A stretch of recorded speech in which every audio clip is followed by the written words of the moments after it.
Welcome, I'm Darren, and I'll be your guide today as I look at 1994-95 NBA Hoops basketball cards.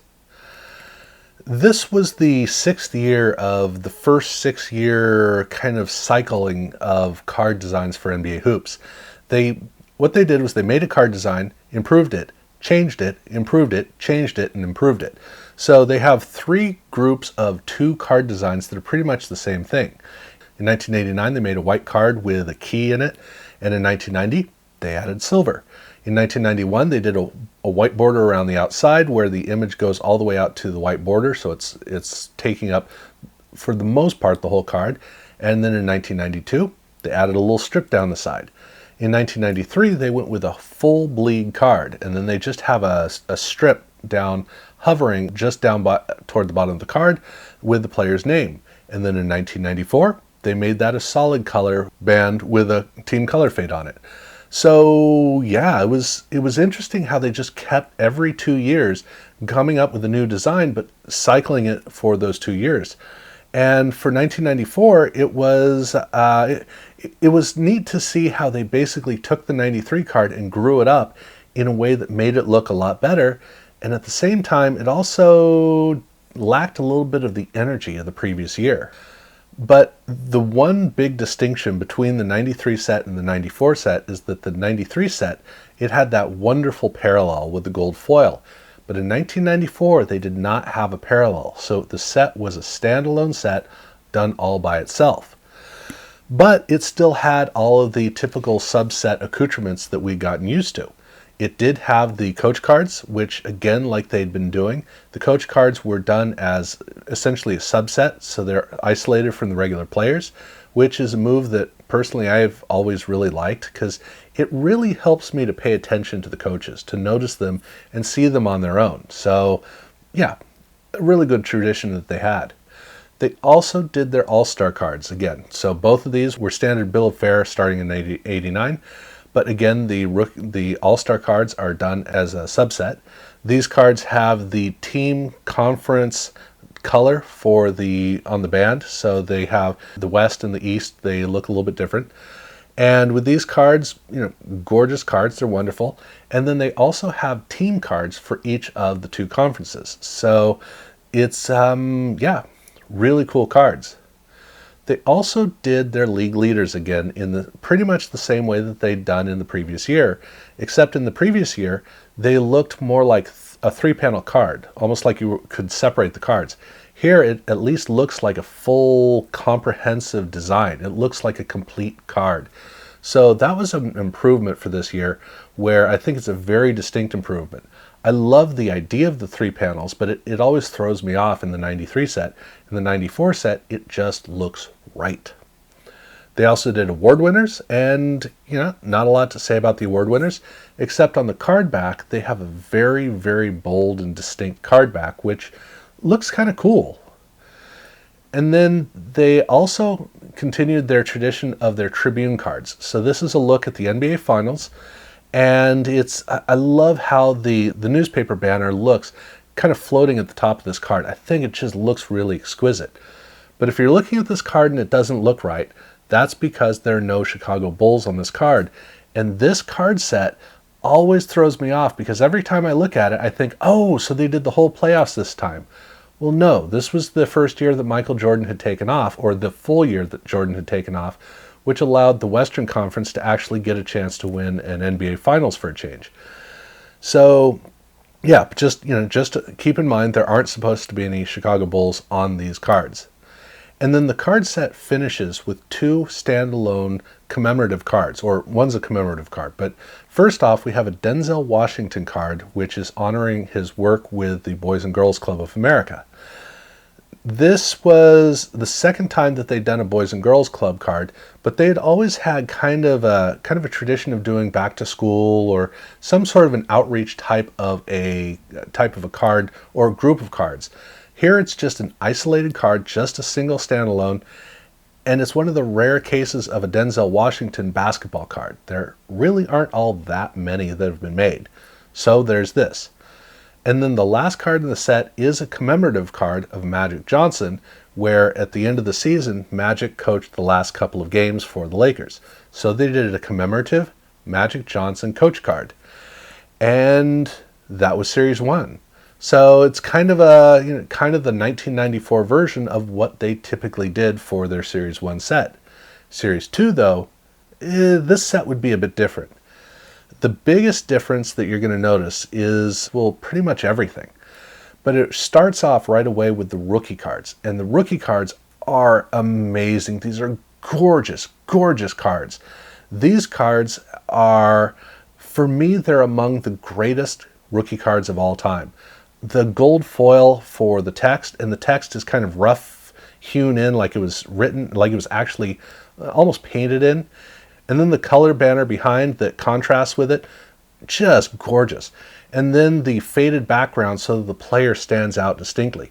The way this card comes across, I look at it and I just go, why didn't they design rookie cards more often that look this truly, truly amazing? This is exactly what the 1992 rookie cards absolutely should have been. Here in 1994, they absolutely did it, and I can't get enough of this card. I love the way these cards look. Even on the card back, it's really cool where you have the team color for the rookie text. Just great all around. Then they had their team cards, and the team cards, not the first time they've done this. These are cards that every single card has a different card back or a different background, and they're very wildly varying to the point where this does not look like a subset. It is a mess visually. And all of these cards do have a quiz question on the card back, and then there is a card at the end that has all the answers. Then they have their top picks, which is their top this subset. And the top this cards, they have all of the top picks for the 1994 draft. This is a full bleed card, and then they have a little bit of gold foil on the top, and the card doesn't really look like a card. It almost looks like the back of an insert card. Well, kind of like the back of an insert card. But it also looks kind of like a card front, which is convenient because the opposite side is the exact same design with the 1993 equivalent pick. So you see who the players were selected each pick in the two drafts. And the back side has no gold foil, it has the card number, but it otherwise looks the same. So it's basically a two-front card, which is cool and all, but it doesn't fit at all with this set. Although, as you may already be noticing, that's kind of the theme for Series 2. Speaking of which, the last subset is Gold Mine, and this card has a bunch of gold around the outside, not a full gold band, but tons of gold around the outside. I think these are like underrated or underappreciated superstars. It's kind of the way I think that the subset works.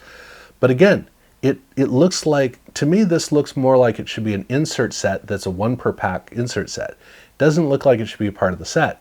But for Series 2, that's just kind of the way it is. It really is kind of a big mess. It's a glorious mess. They had a lot of fun. And again, boy, I love those rookie cards.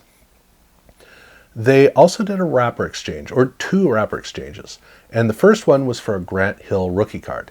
Not the regular one in the set. This standalone, or this isolated wrapper redemption card is a very strong looking card. Some nice gold foil on the front, but this totally looks like some sort of a wrapper redemption card. So they did this, but they also had a wrapper redemption for an uncut sheet of Shaquille O'Neal cards, rookie cards. And this is, I'd love to show this to you, but I couldn't get my hands on one. Basically, it's a big sheet with all of his rookie cards from Hoops and from Skybox printed out on it. As I'm talking about this right now, I don't remember that there was any of the 93, or there had to be 93, 94. At any rate, it's a bunch of Shaq cards. That's what it is. And again, both Hoops and Skybox. But they had those two wrapper redemptions. So now let's move on to the inserts, because that's really what they were trying to push. They were trying to make that transition into being an insert-based card set, which is, why they unfortunately got rid of the parallel cards, which I think was a mistake. I think they should have, but anyway, the first insert set is the big numbers, and these are gorgeous horizontal cards, black background, and then they have an etched foil number, and it has a cool color fade on it that has a couple of different colors, and the whole spectral effect from the brushed metal looks really cool. And if this isn't enough for you, they also did another version where they did the exact same card, exact same spectral effect, except the number on the card is now done in silver, but again, still the spectral effect. So it's a much cleaner version of it. I believe they were hobby and retail. I think that's how it worked. So they had this, and then they also had an exchange card for the lottery picks. And this is a card that shows you that Photoshop was now starting to take off. People were starting to really play around with it, and these guys were no exception. These cards really do look impressive. They're really good draw lottery pick cards. And the whole set has this cool look to it. And then they have their Magic's All Rookie Team. These cards are, again, they're playing around with Photoshop, having a lot of fun. In this case, the player becomes a part of the card. Very well integrated into the rest of the card. It just looks fantastic. And what I really like about this card is that it really is a lot of fun, and the player really is kind of infused into the whole design, and yet the player also stands out enough that he's very distinct. So the card it's able to pull off both of those tricks. And then for the player name, it has a speckly holofoil treatment for it, which, I mean, this card really is a lot of fun. But they also have a different version. They have a parallel version of the set, and all these cards are chromed on the surface. This is really, really, really impressive. I mean, this looks the way that finest cards never do. And there's a lot of texture that's underneath the very, very highly lacquered surface. I mean, just, oh man, I love these cards. The way I really, really do. I'd like to sit here and go on and on and on, and I got to keep myself from doing that. But this isn't those two ways aren't the only way these cards came, because they also had a jumbo version of the whole set. These jumbo cards are obviously a lot bigger, and they're just like the regular cards in the main set. So where the chrome surface doesn't have the speckly holofoil, the jumbo cards do. They return with that. So that means that every single one of the players in the set has 3 versions of the card: the regular, the chrome, and the jumbo. So yeah. And then they have another set that it's 2 sets, but you could easily mistake it for one set and like a parallel or whatever, but it's not. It's actually 2 sets. And it is the Hoops Power Set. This is a card that has 2 like scratch marks on it, or sets of scratch marks, I guess I should say. And then there's a kind of a red color theme for the background. A bunch of star players across the league. And it also has the same speckly holofoil for the name. But you will also see that there's some cards that look pretty much the same way, but it has a green effect to it. And here the player name has a different spectral effect on it. It's in green foil proper, but this is Hoops Power Predator. So this is intended for, I believe, defensive players. And one note about this is that the David Robinson card also comes as a jumbo version. So you got one more jumbo version. There are 11 different jumbo cards. There's a set of 10 all rookie cards, and then there's an 11th David Robinson Predator card. That's the only one they did from the Predator set. So, so do keep that in mind. And then the last insert set that they did was Supreme Court. And these cards could easily be mistaken for a parallel of the main cards in the set, because they kind of are. They're basically the same card. They're selected players done in the same, almost the exact same parallel way to the 93 parallel, with the little stamp that is embossed up on the top. But the card number on the back is an SC number that is separate. So it is its own standalone set that looks like a parallel, but it's not a parallel. And I look at this and, man, I really wish they'd done the parallel set. But they do have these. And then the only other thing that they did for 1994 for NBA Hoops was they did a deal with Schick, the razor company. They did a complete set of 30 cards of the rookies, the really top rookies from the set, and they have the exact same card design as the rookie card design in the set, with the exception that instead of gold foil, they have a gold print. So it's not quite as vibrant, but it still has the same look to it, and there are no card numbers on the back. So it's a 30 card set of 29 rookies, which if it was the year after, that could be one per team, but in this year there were only 27 teams. And the reason I say 29 is because the 30th card is a checklist card with a picture of Daniel Marshall shaving on the card front. So that is a super hot rookie you're going to want to get in gem mint condition to add to your collection, because it's quite a superstar. And that is 1994-95 NBA hoops. It's what they did, all the stuff.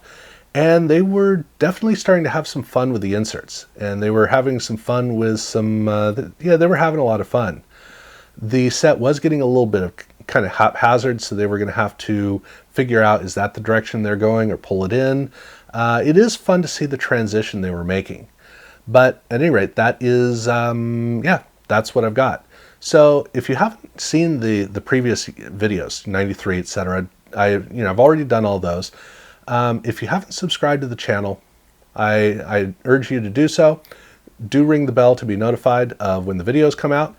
And yeah, thank you very much for watching.